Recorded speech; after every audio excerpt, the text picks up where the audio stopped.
Welcome again to another edition of Frankly with our host, Frank Figliuzzi, former Assistant Director of the FBI, author of The FBI Way, and his new book's coming out really soon. It's called Long Haul, which is a look at serial killers in a place you would never have guessed in this country. So that's all coming up. I'm Chip Franklin. Frank, a lot going on today. This drops over the next couple of days, but I think it's fair to say that when we talk about the idea of our safety of our nation, and keeping it safe, and everything from local police to Homeland Security to NSA, DIA, CIA. It's all about communication. It starts there, and getting that message around so these bureaucracies can talk and work with each other.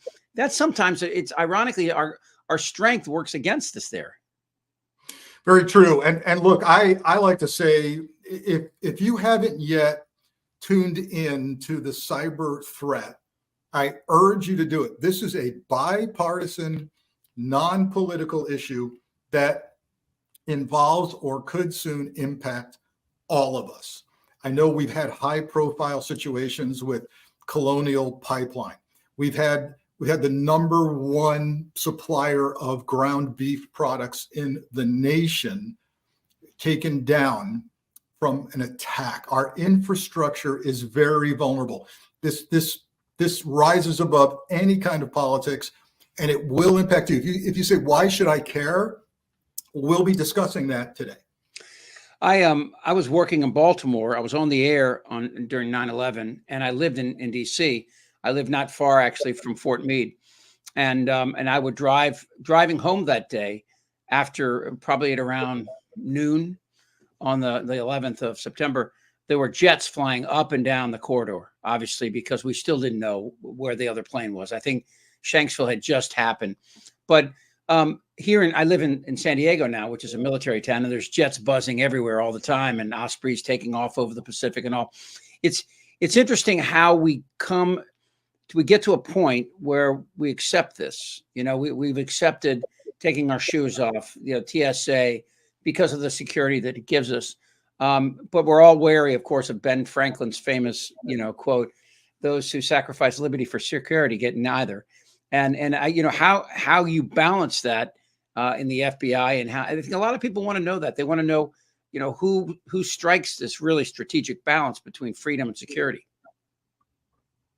Yeah, I think it's quite possible to have both security and preserve our liberty and freedoms. They're not mutually exclusive, but it is extremely hard. And that's particularly true in the cyber security arena. We don't want Big Brother dictating to us what we do with our security, our network, our server. But when you're talking about our critical infrastructure, when you're talking about FAA control towers, 911 systems, water supply, whether you can pump gas or not today, or use the ATM or not today, and the foreign adversaries that are targeting us, and by the way, showing us increasingly warning signs and indicators that they're not fooling around anymore, then this is an item for all of us to get really educated on. I remember, and this will bring us into our guest, after 9/11, there was a lot of worry about our water and the safety of our reservoirs. And in fact, there was a reservoir in DC that serves, it's in the southwest corner of DC, not far to the west of Georgetown. And I remember the police presence there was never any police presence in the past, but in the weeks after that, they were everywhere. And I wonder, how and if terrorists or a nation state might use that to come after us. Our next guest is a guy with some experience here and has a story. He's a cybersecurity expert and a senior level executive who deals with cyber and technology security. And his name is David Malicoat, and he's nice enough to join us here on Frankly. David, good to have you here. Thanks for having me today. I appreciate it. You have a storied career and have been eye to eye with some of this through what you do. But this piece that you wrote about the security of our nation's water, well, tell us a little bit about what got you to this point, and how what drew you to study cybersecurity and security of the homeland. Yeah. So what I always call it is the critical infrastructure, particularly, let's say, water. Electricity seems a little bit further along, but ultimately the water seems to be the soft underbelly, as it seems. And the reason I say that is typically, I would say over 80% of the water districts in this country are small municipal co-ops, and they just don't have a lot of resources, quite honestly. So if you look more recently, the situation that happened in Muleshoe, Texas, where Russian hackers got in and they dumped, tens of thousands of gallons of fresh water on the ground. And they did this through the convergence of IT networks and OT networks, operational technology and information technology. And this is where the cyber world crosses over into the physical world. So you can actually take and manipulate physical things in the world through the IT network into that OT network. In this case, it was they opened a gate, opened a sluice, and all this water came dumping out. They stopped anyone from being able to take it back over. So therefore, the people had to drive 30, 40 minutes to get there and manually close that thing. And in the meantime, you had tons of fresh water dumped all over the ground in an arid region. Well, yeah, I mean, Frank, you're in Texas and I'm in California, and water is obviously an issue, and it always is. And you mentioned as a director at the FBI, how often did this come up, that these quote unquote soft underbelly issues? We were constantly, and this pains me to say it, but we were reacting constantly to things like that. I say it pains me to say it because reactive posture means you've already lost in this regard. Obviously, as head of counterintelligence, it was foreign powers that we were most focused on, and working jointly with the cyber division. Not to digress here, but the bad guys don't care that the FBI is a stovepipe bureaucracy that has a counterintel division and a cyber division. So that all they care. In fact, they like the fact that we were stovepipes. So one of the things I did during my tenure was to bring a unit, and now it's a section, together with counterintel experts at headquarters and cybersecurity experts, so that they were sitting together, seeing this happen and knowing how to respond. But examples in renewable energy. So we saw them go into the control system for wind turbines. So, just saying hello, the process of just waving and saying hello figuratively in the system, saying we're here, we can do this at will, just so you know. And it was increasing. But it's funny, you mentioned after 9/11 and police presence at a reservoir. The real threat, the concern after 9/11 was more of a very physical concern. Are they going to poison the water supply, right? And there was much hand-wringing about that.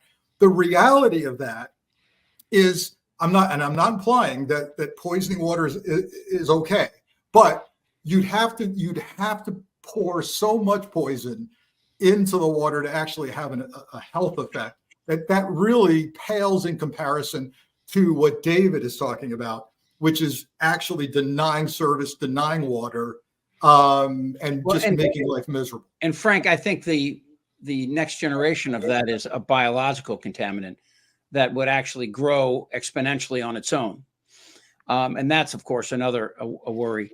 But it's interesting. You mentioned, David, the electrical grid, and we've heard about that, how vulnerable it is. You wouldn't have to take out a lot because of the interconnectivity to really take power out in a lot of areas. And I guess I'll ask both of you guys, what kind of impact would that have on the country and its infrastructure, but also the loss of life? Yeah, and I'll start. I think it would be significant, quite honestly.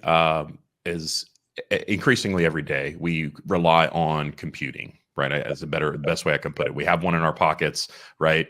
We have them in our refrigerator. We have them on our doorbells. If you're not connected to the internet, you're in the Stone Age as it sits right now. So I think if the attackers could be successful in large swaths of the United States being powerless, supply chain aside, which that could be a whole, a whole deep dive there.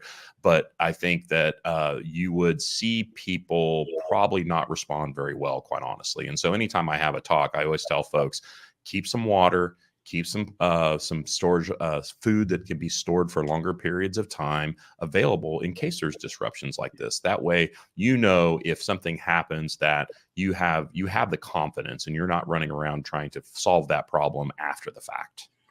I'd add to that, and again, I am not a survivalist in any way, shape, or form, but I would add keep cash on hand if ATM Absolutely. service is denied.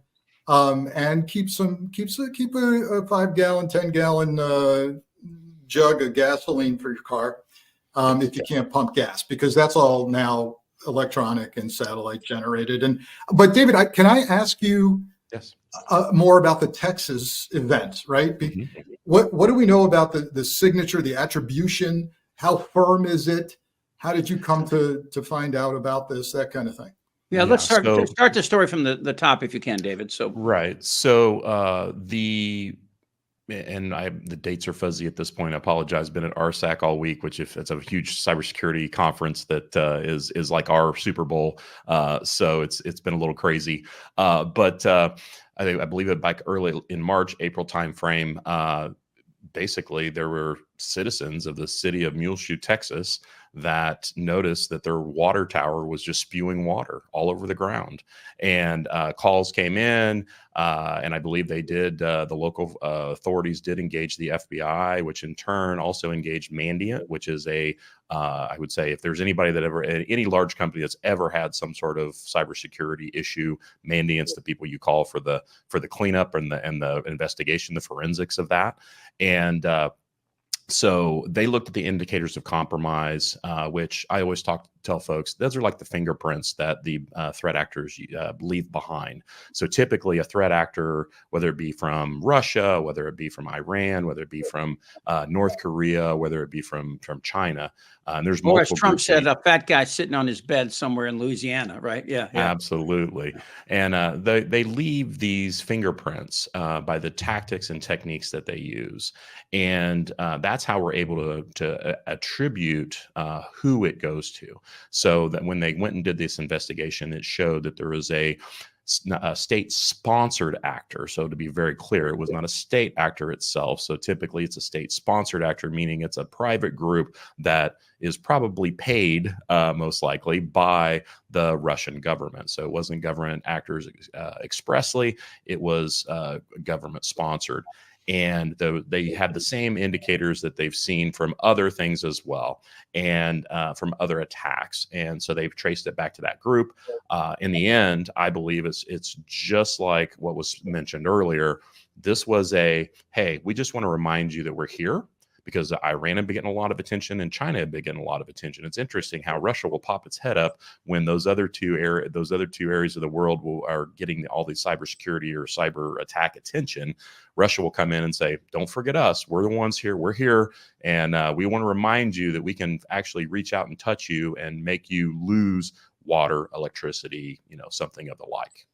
Were they testing our response? I'm sorry. I believe so. Yeah, because don't they do that, Frank? They'll do small things to test to see how we respond before doing something else. Yeah, for sure. Start small, find the soft target, and it serves a dual purpose. There's a fear factor. It also says, as David said, yeah, we're here, we can do this. But also, yes, they want to see what the response is, whether they've got it right or not, or need to tweak their methodology. And, David, this is important. David mentioned that it's state-sponsored as opposed to definitively saying, hey, this was the Russian intelligence service. This is increasingly the case. You can both for China and for Russia.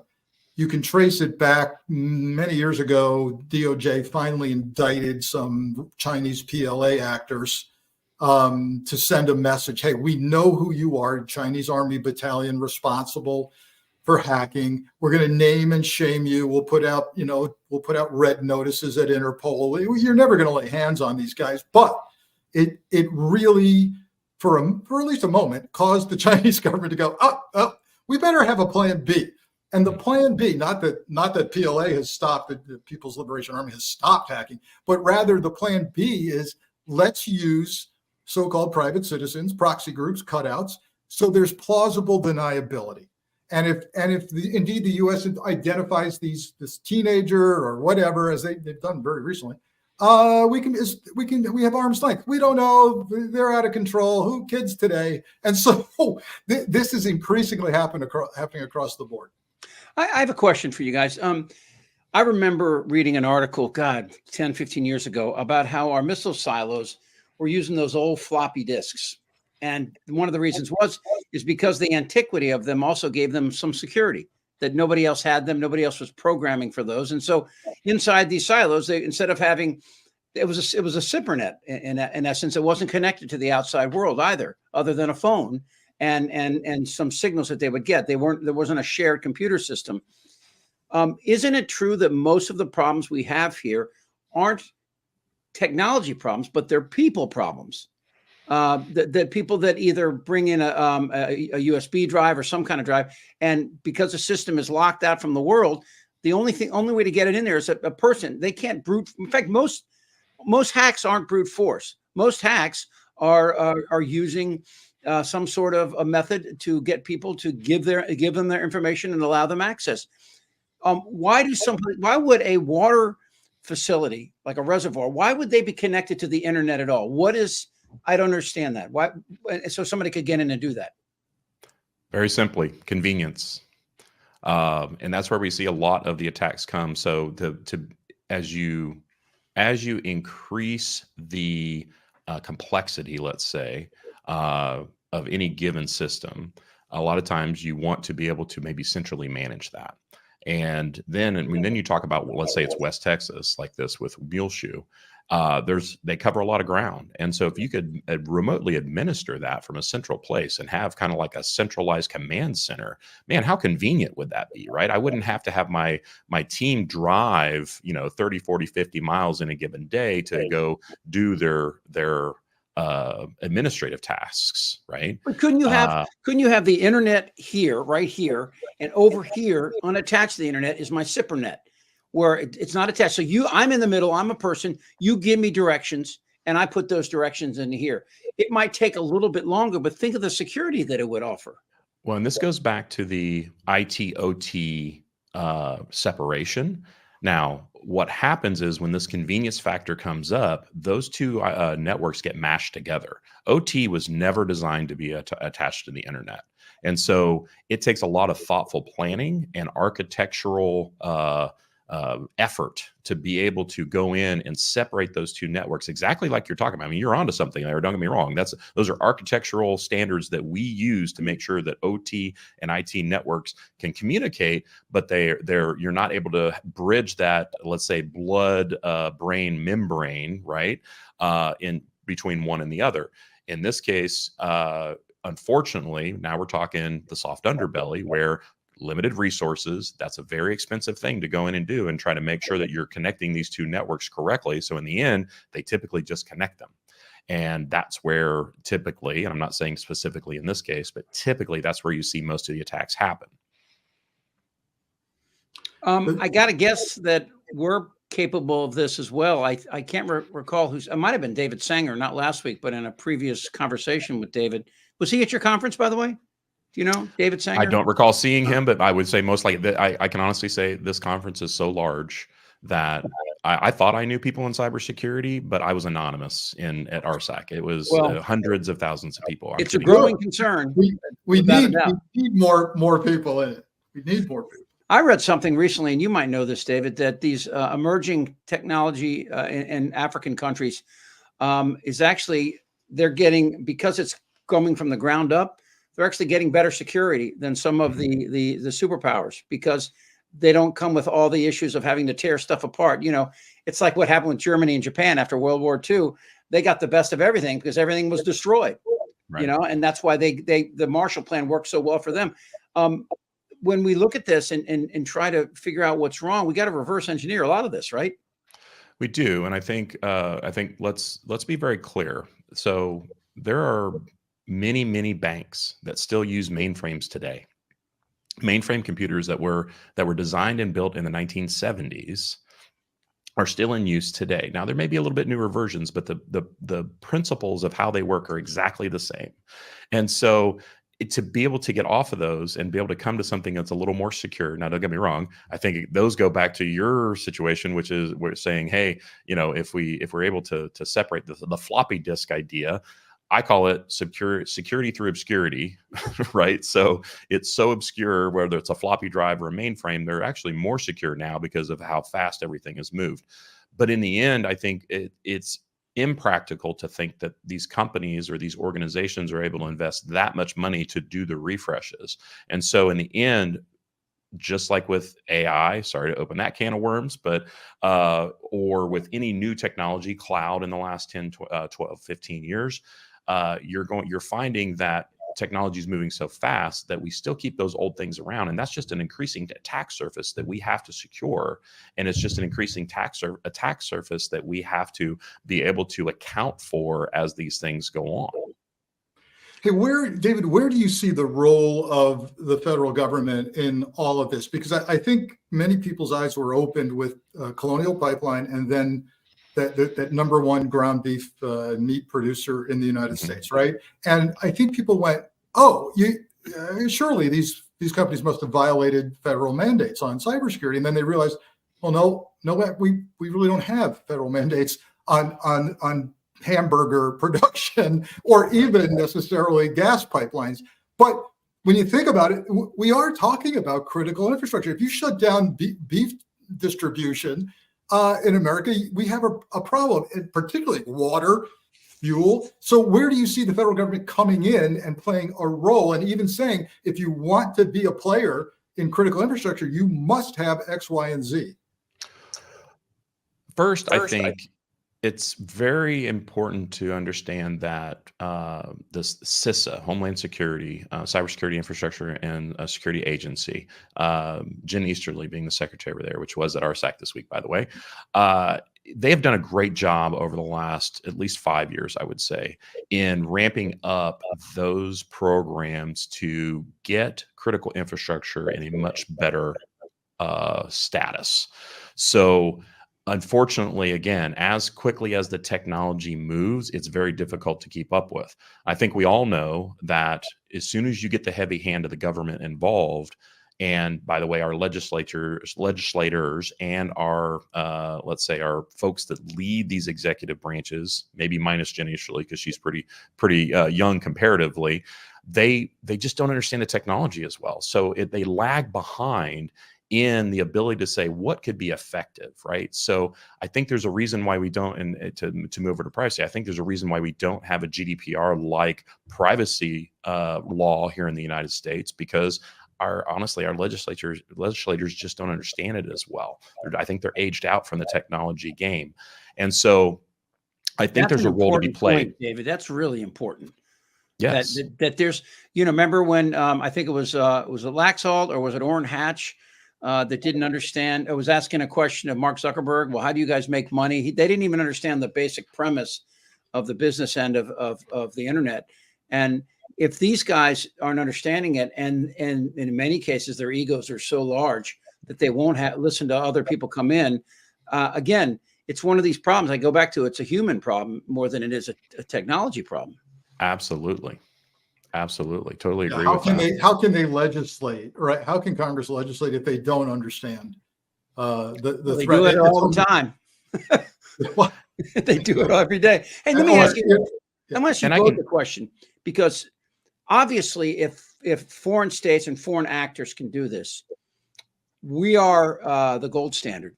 I've heard people tell me before, we can make Putin's money disappear overnight if we wanted to. And this is something that most Americans don't understand, that their money's not sitting in a little special, cubby hole in the bank if they show up. The banks lend out about 130% of what they have. And that's where the Fed regulates how they borrow from each other, blah, blah, blah. But I just think about this. I wonder, what we have in place.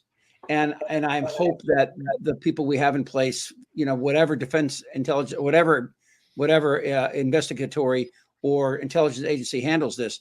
Do you think we've been close to using this? There's rumors that we did it with Iran and their nuclear program. We could cut off the internet to Russia, right? Certainly, and honestly, it's not just anecdotal. We did actually do a cyber attack on the Iranian nuclear program. We actually made their centrifuges spin out of control and destroy themselves. Did you read David Ignatius's book on that? It was a fictional kind of, almost like kind of what Gore Vidal does, but it was a fictional look into how we would, and the things that spin in the centrifuge, if they're off like a half of a millimeter, then they won't work right. And they're off so little, you can't reverse engineer the problem. And they were getting, in this book, they were getting other nations to sell them bad stuff intentionally so it wouldn't work. And that's kind of what we're talking about here, right? That's exactly what we're talking about. That's exactly what happened. And they spun out of control. It was Siemens, I believe, if I recall, that and somebody had to transport that information via a USB drive into that secure facility because it's air gapped. Just like you were talking about earlier, what we should be doing with our IT and OT networks. So, but certainly it's, and I think the question becomes, what are the third and fourth level ramifications of doing that, right? If we were to shut off Russia's internet, I think, there's questions around that where you'd say, we're already seeing a lot of upheaval as it is. And I would honestly say I've cautioned everyone, be very patient over the summertime into the fall when we come into this election season, because you're seeing the physical demonstrations as it sits right now on college campuses and things like that. But I also think you're probably going to find some cyber ones out there as well, that people are just going to be wanting to go out, whether being just by their own nature or being compelled to go out and cause issues in cyberspace, or again, misinformation, disinformation, all those type of things. We saw with the attack, the whole Iranian Israel conflict here and the attacks, a lot of people saying, oh, I think the next round of this will be a cyber attack. The Israelis or the Iranians, they're going to retaliate with cyber. And David's point is well taken. Be careful what you ask for, you might get it. And I still see, I hope things have progressed since I left government, but this kind of decision tree, what constitutes cyber warfare? What would cause us to launch a major cyber attack? How do we defend against it and the retaliation? This is really tough stuff. And it's why I think we're not yet seeing, on a large scale, foreign powers put this in their toolbox. It's there, like we're just talking about. They've got it. They're showing us they can do it. But, I think no one wants to pull the big trigger. Well, I think it's kind of like MAD all over again, but on a different level, right? But I think something to think about is Director Wray recently to Congress had indicated that China's pre-positioned itself in a significant amount of our critical infrastructure. And so think about that perspective. If you try to hit the hammer too hard in any given direction, just know that they're already sitting in your backyard. That, to me, that's something that, if you look at that threat intel report and say, I need to choose wisely. I mean, is our position eroding on the international stage based upon our cybersecurity readiness? Can I ask you guys a question about our nuclear capability with submarines? Do they need satellites in order to locate their targets? Do you know? Although I served, I don't know for sure. Having read some Tom Clancy, I'm thinking that we're okay. I think they have enough downloadable information that they would be able to hit their targets independent of what's going on. So from my perspective, from what I know, just being around the military and reading some military books, I think we're okay on that. I don't think we have to have a continual link to be able to do that. I had lunch with Clancy once, and it was fascinating. The guy is just so thirsty for information. Nice guy too, and not anything like what you'd expect politically. He was very independent, very right down the middle. But he did talk. It was a speech, and I got to sit at his table and do a short interview, and he spoke to the very issue what I just brought up, like the idea that submarines are the thing that stops a first strike, obviously, because nobody knows where they are, and they're the state of the art. Of course, that freedom also is worrisome as well, as we've seen in some fictional narratives. But I guess, just to put kind of a circle around all of this, is it safe to say that, that as we try to find a solution for this, that the positive side of this, we could maybe work with other superpowers to protect ourselves from foreign actors that would be after all of us? I mean, obviously we can't work with Putin. He's a mass murderer, but maybe the next version of Putin is possible. Xi is not exactly the guy you want your daughter to bring home either, right? But looking at either one of these, I mean, we all have, ironically, the same sort of concerns about protecting the people in our country and our business interests. Do you guys see that as a possibility moving forward? Do we have any kind of communication into that? Yeah, and David, correct me if I'm wrong, but my understanding is this is very much in place with regard to our allies with NATO. And this is why, people who say, America doesn't need allies, we can do this all ourselves, that's horse manure. Yeah. We share with our allies everything we've got regarding attribution, signatures, who's doing what. And just recently, the UK and the U.S. jointly had a press conference, I'm talking within the last couple of weeks, regarding the PRC. And Chris Wray came out very strongly. The UK decided to designate and sanction certain Chinese individuals and organizations. The U.S. actually announced indictments against. So there is a concerted effort out there. Yeah, and the information sharing actually goes through the intel agencies as well. So through CISA, I will get, because I'm subscribed into their information sharing, we'll get Five Eyes reports from specific cybersecurity attacks or indicators of compromise or specific campaigns that are going on from these threat actors in the state or state sponsored. So it's even going through the intel agencies as well. People that are watching this that want more information on this, is there like a clearinghouse for what's real and what's not when it comes to the information about technology and the threats it serves? I think people, to the point, that these representatives in the House and the Senate, and even local representatives in our state legislatures, they respond to phone calls, and more importantly, they respond to letters. If people are, is this a way to do this? Is to push them to have more of an open communication? You never hear this, at least very rarely hear this on the Sunday shows. And, with the prospect of hopefully, knock on wood, of avian flu, some other kind of pandemic, we're going to need technology more than ever to communicate with each other. If those two coincided, I remember when the plane crashed in '82 on the 14th Street Bridge in Washington, D.C. It was an accident. That same day, there was a subway accident, literally within the hour, that killed 10 people. So these things can coincidentally happen. And of course, if we don't have communication and bright minds there, they'll draw the wrong conclusions from actions that are misinterpreted. So even more, important, we have to have some sort of dialogue at a international level. Do you feel like we're having that? Are we moving toward that? I feel like we're getting better.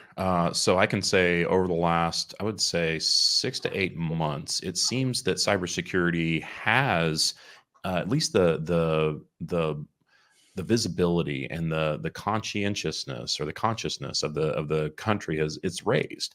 And I think it's people like you. I also think, because I've done multiple interviews around the water, around AT&T breach that was recent, around China.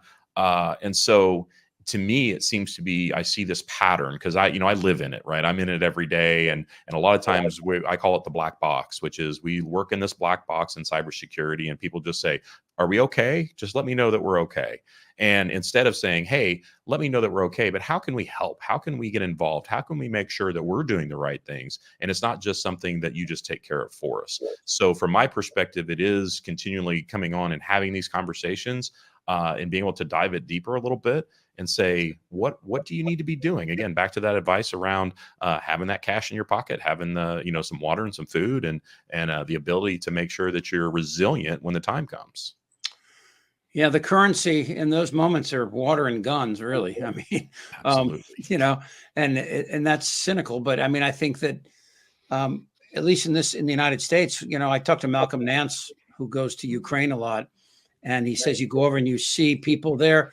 There was a deep psychological study about in London during the bombings in World War II, the closer the bombs came to the people, the more optimistic they were about their chances, which sounds crazy, right? But it fired everybody up, and it increased communication between different groups, some kind of disparate groups that have nothing in common, to fight the Germans.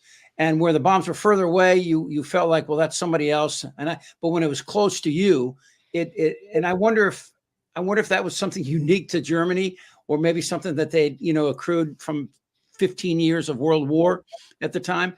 I sometimes think Americans are too spoiled. We have so many luxurious things, even the most, not everybody, obviously, but anybody upper middle class. Look at the things we have, and how do we make our focus go? That's, I guess, a question for another day. But David, thank you so much for your last minute joining us. We really appreciate it. I know I speak for Frank. My pleasure. It was great having a conversation with you, and I appreciate everything you guys do. It's very important, and I appreciate the opportunity to come on and talk about my area of expertise and getting out there to the world. Hey, David, we know you have a day job in the corporate arena at a high level. If people want to learn more about other things you're doing, extracurricular writings, how can they find you somewhere? Well, funny enough, I have my own podcast. So with the changing of cybersecurity, I was finding that there was not a lot of resources out there for CISOs or chief information security officers like myself to go and get themselves developed to where our role is going. And so I started a podcast called The Professional CISO. You can find it at theprofessionalciso.com. Right. And ultimately, it's on Apple, it's on YouTube, it's on Spotify. But I interview a lot of folks about where are we at, what are you doing, what's working, what's not working. And hopefully we have it becomes a public square of where my role, as well as people wanting to come into my role, are able to come and find a way to develop themselves as to where our cybersecurity leadership is going, rather than trying to develop to where it is today. Oh, that's fantastic. Well, I applaud you on your poster behind you. We're on a mission from God. The Blues Brothers. Yes. I love it. One of my favorite movies. All right, David, be well. You have a great weekend. Thank you so much, my friend. Thanks, Thank David. you, guys. Appreciate it. Bye, buddy. Again, that was David Malicoat. And boy, I tell you, that's a rabbit hole that it can be frightening. But don't you kind of feel, I mean, it's funny. I used to say this, and I quote myself a lot, but I used to say that a cynic is a skeptic with all the facts, but an optimist is a cynic with children.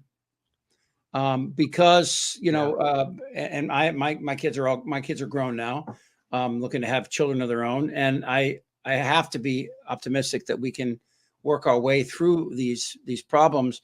I love talking to you and to other security professionals because I think that, well, I mean, you on one hand you have the General Millies, on the other hand you have the Mike Flynns, and there's a big different way that they look at America and look at the rights we should have and the securities that we need. How do you balance that in the FBI and other agencies? Yeah, it's wow. I come from a couple of perspectives: 25 years in the FBI, and then 5 years as a corporate security executive with a major global company. So I've seen it from the private sector and the government with regard to the threat, the cyber threat. And it is complex and literally changing every day. And one takeaway I've had from my career is you think the FBI is kind of the 500-pound gorilla within the law enforcement community, knows all, sees all. But when you get into a very sophisticated global corporate environment, you realize the corporate sector knows far more about what's going on out there daily than the government knows. And thank God, the sharing agreements for those companies who want to be good corporate citizens almost always save the day. So if a company is seeing something and says, this is China, this is Russia, here's why, and they share it through an established memorandum of understanding, the government becomes that much smarter, and those kinds of agreements are really integral here. And then the resources for become obsolete. So you can crank the colleges, universities, and certificate programs can crank out young people with really good cyber skills, and they're obsolete. in a couple of years unless you keep up. That's why David's podcast, where CISOs can come together, really smart, high-level executives, and go, this is what I'm seeing. This is how we're dealing with this. What are you seeing? That's necessary every single day. With regard to resiliency and hope, it's hard. And part of it is linked to the future of this country with regard to who's in charge. Because if people with the mindset of America first means America only, or we don't need NATO, or we can piss off our allies, well, then look out, because it pays to have friends in the world. And if you don't, you're going to be blind, and the allies may not want to share anything with you, depending on who's in office. You bring up something that I want to dovetail in what's happening right now in Israel. Biden's threat to cut off some military assistance, or maybe not, or all military assistance to Netanyahu's government if they invade Gaza and or move troops out of Israel into these other areas. How much do we depend on Mossad for information about Iran and the Middle East and I guess points throughout both Southern Europe and the rest of the world? Israel, of course, historically has been an exceptionally strong ally. They live with the threat every single day. And if you've gone over there, as I have professionally when I was in the FBI, I actually had the opportunity to meet with the head of Mossad, the head of Shin Bet, and the head of intelligence for the IDF, and see what they have to deal with every single day. And they graciously share just about everything they know with the United States. They have different rules than we have.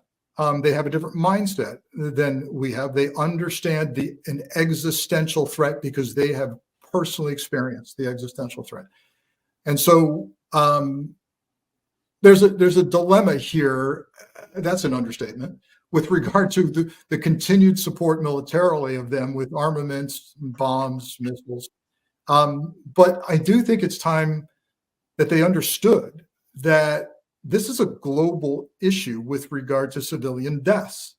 And if you say you're going to get the job done, get the job done. If you say you're going to, quote unquote, destroy Hamas, amen to that. But you're actually not going to destroy Hamas. You're going to degrade them.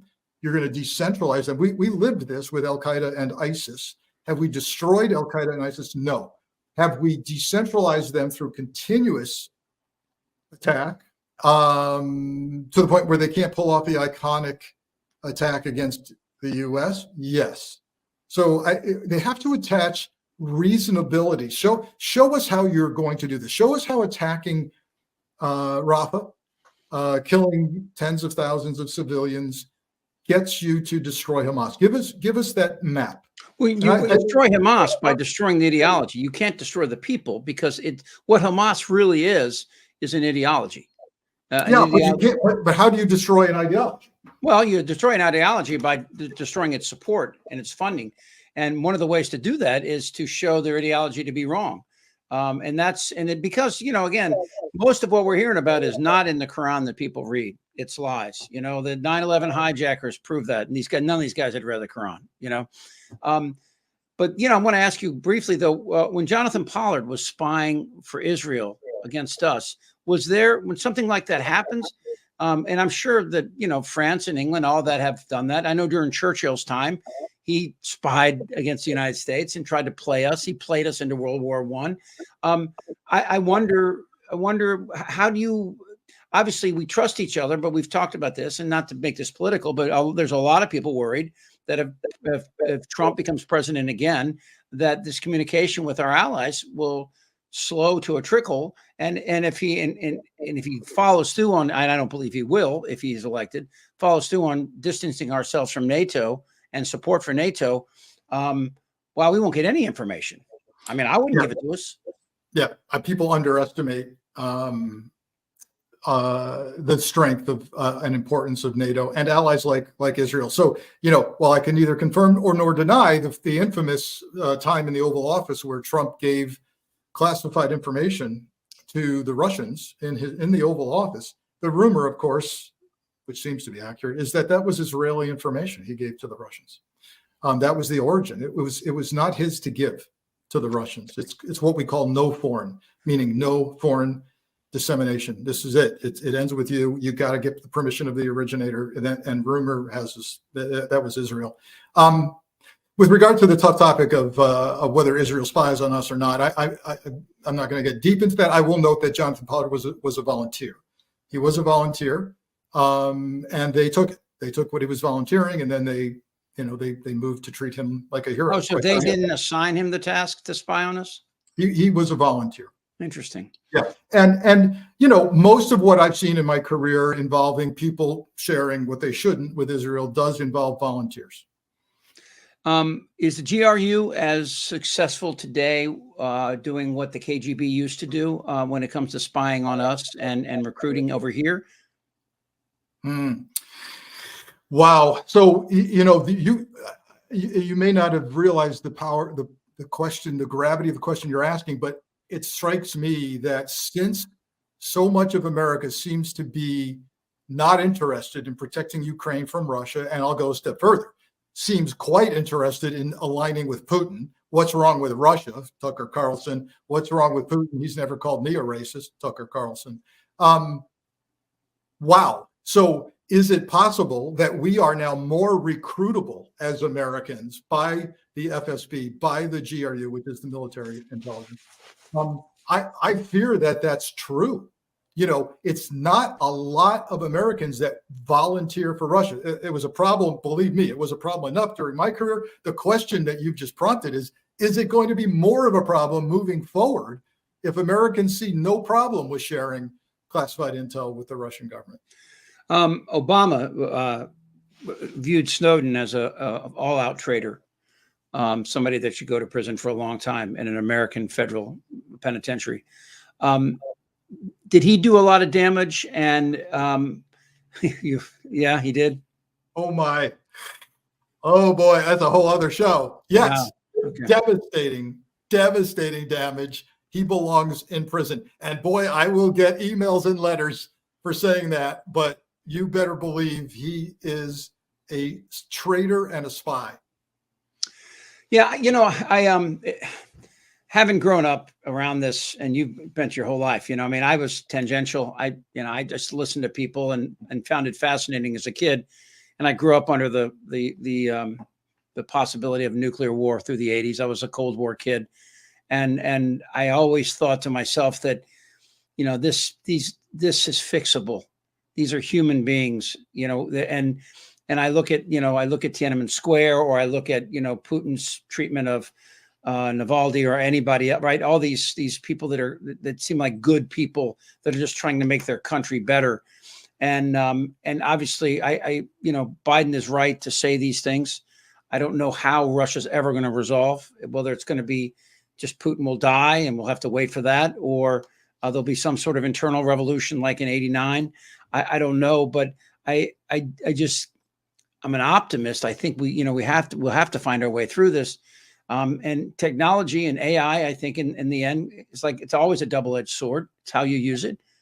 But it's interesting. Your new book, Long Haul, had we had the internet in the 80s or the last 40 years, and the ability for people to know that this was happening, it's helped. It's helped our security in a lot of ways. We can find out things. Yeah, the question of whether the internet's been a net positive or a net negative, history will tell us. I think you can make a strong argument it's been a net positive. AI is internet on steroids, of course, and that may not even be a great comparison. But the thing that concerns me most, and we got into it with David, our guest, is we're always 10 steps behind technology.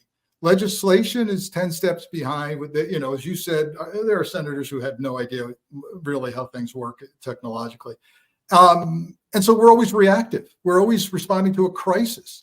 And then somebody says, oh, we should have some legislation. So AI is way out ahead of us. The good news is this administration has said and ordered the cabinet secretaries to get their arms around AI and figure this out now. But I'm telling you, it may end up curing diseases, but it's also going to mess with us in a very big way. And we got to figure it out fast. Yeah. It's funny, so I've read your book, and I've said this before, I love the book, but I took the book and I was reading it on my computer because I don't have an actual, for those that don't know, I got a galley version of this that was early on. And so, because we're going to be doing the show and I wanted to get a chance to read it. And as I was reading it on my computer, I decided I'm going to print it out so I can read it in my hands, just on some paper in my house. The experience was vastly different. When I'm reading the paper in my hand, it connected to me in a much different way. And I try to be aware of these things about how, like how long, like I read for an hour and it seems like 10 minutes. That's obviously a great sign, because you're into the characters and into the story. But I didn't get the same impact on my screen. And I just wonder about this generation of young people that have never read books and their entire experiences here, and how that will affect their ability to not read, but to get the full impact of what they're reading. It's just something for more of a social scientist or again, somebody that can deal with how the eyes and brain work. But it's just, kind of to put a feather on the end of this, I thought, technology offers so many opportunities and promises with all the dangers that right next to it. Yeah. Absolutely. And there have been some studies even recently about, reading off a screen versus holding a book in your hand or printed page. And the results are mixed about where we're going. I think, eventually young people, a generation from now will have evolved to just digest and process off of a screen. It's kind of sad. The other thing I'll add in, I recorded the audio version of this book as well. So if you want to hear my dulcet tones reading the book, that's another way people process. Some people are very audio, and they need to hear it, and that's happening a lot. I get a lot of people asking me, "Please tell me there's an audio version," and the audio version sells quite well. Oh, it does really well. Yeah. Yeah. Especially people that travel, that spend time in their car. Yeah, commuting. Yeah. Working out at the gym. Yeah. I can't do it when I'm working out, but I can listen to music, but I can't, I like to focus. I like to get into the story. It's so funny because my wife and I watched Shogun on Hulu, which I would recommend if you've never read the book. And she said, I got to get the book. And I said, I'll order the book. And it came, it's like 1,400 pages. She was like, what? But, see, this is the thing that I've learned as a writer my whole life, is that what makes a story and a protagonist, your hero and your anti-hero, what makes them compelling are many times, and this is an old saying in film, it's that action is character. Not what you say, but how you act, right? And what's great about well-written drama is when the language works against the actions. So there's a little irony that's going on there. When we watch, like Nicole Wallace is my wife's favorite, and you're on Nicole frequently, and she loves her because she's a storyteller. Rachel does the same thing, and you see this, and when it's done well and it's done right, and then there's people on the right that do this well too. I'm not, George Will, it's a great example of a conservative who is a fantastic storyteller. It engages, and it's not about technology. I go back to this again. It's about the human experience. There's an old saying about writing. It says, I hate writing, but love having written. Or my favorite one is the Fran Lebowitz. Did I tell you this one? No, Fran says, anybody that says they love writing sucks at it. It's painful. It is painful. I'll tell you what, it's painful. And the editing process can be very humbling as well. But yeah. I like what you're saying about storytelling. And my hope is that we as a society, we can maintain a shared common story, that we're not becoming so divided and polarized that what we're passing on to our children and grandchildren might be vastly different depending on where you are, what you see happening. And I fear that with things like, blow-ups over school board, curriculum challenges and book banning, that we may be losing the common story that we share, that I think is so essential to holding a society together. Well, I mean, having our beliefs challenged is always, I grew up in Catholic schools in a very different time where we were allowed to ask questions. Have you seen the movie The Big Short? There's a great scene when it's a throwback to when Mark Baum, one of the central characters, was a little boy, and his rabbi was talking to his mother and said he's been questioning the Torah to see if there were any inconsistencies in it. And the mom goes, "Are there?" And it's we were always my entire life taught to question these things, and having been attracted to math and science, I found bizarre things like the whole concept of the quantum experience is very similar to the Big Bang, and also to the trilogy in the Catholic Church of Jesus, the Holy Spirit, and God. They're three things, but they're separate. Well, that's what the uncertainty principle is. So when you go down this, you find yourself embracing a lot of things, but it's work, and people have to take the time. And that's kind of at the heart of this. The whole idea, frankly, I think, is that we're just trying to explain things to people that motivate them to learn more. Yeah, I hope, and the mission here is that we can continue to ask some really hard questions, and help people get some answers. We're not going to shovel answers into your head. We are going to provide is we're going to set the table for you to get some things answered on your own with some professional expertise and input. Can I mention next week's guest? Yeah, I'm excited about that. You go ahead. Well, the goal here of this show that we're trying out is to get divergent opinions, point out where we have commonalities in our society, get some people clicking on this that might not otherwise do so. We've got a guest next week, Adam Kinzinger, former U.S. Congress member, longtime military veteran, and of course, a Republican who chose to do the right thing, in his opinion, and sit on the January 6th investigative committee along with Liz Cheney. He'll be our guest next week, and I'm excited about asking him some hard questions about where he comes from, where he thinks we're going, and what he's experienced, Chip, because he took a principled stand. Yeah. Well, if you fell out of a boat and someone offered you a hand, you wouldn't ask if they were a Republican or Democrat. And I think you can say that's kind of where we are right now in the world. And we have to find some way to work with the people that we disagree with, and that goes for both sides. So, indeed. All right. Well, again, that's Frank Figliuzzi. The book is Long Haul. And tell me again, when they can pre-order it now. When is it going to be? Actually, they can order it and get it that day. Yeah. Well, you can. Yeah. Right. You can order it now on Amazon or anywhere else you buy books. May 28th is when you'll have that thing in your hand and be able to get it everywhere. But why wait? Well, go ahead and pre-order it now. It's the true crime account of the FBI's Highway Serial Killings Initiative. It's fantastic. And one of my favorite part about that is that you were in the FBI all that time. You didn't even know it existed. Nope. 25 years in, I had to find out about this after I left, and I was floored. Well, like I said before, it's a great read. I loved it. The FBI Way, also, you'll find out when you check out Frank Figliuzzi. And good luck spelling his name, but keep trying. You'll get there. Okay. usual spelling. All right, my friend. Hey, good. So always great to see you, buddy. Thank you so much. Well, again, thanks for watching. Frankly, you can find us on the Really American Media, and you can listen to us as well on iTunes starting up next week. Again, join us next week for Adam Kinzinger. For Frank, I'm Chip. We'll see you next time.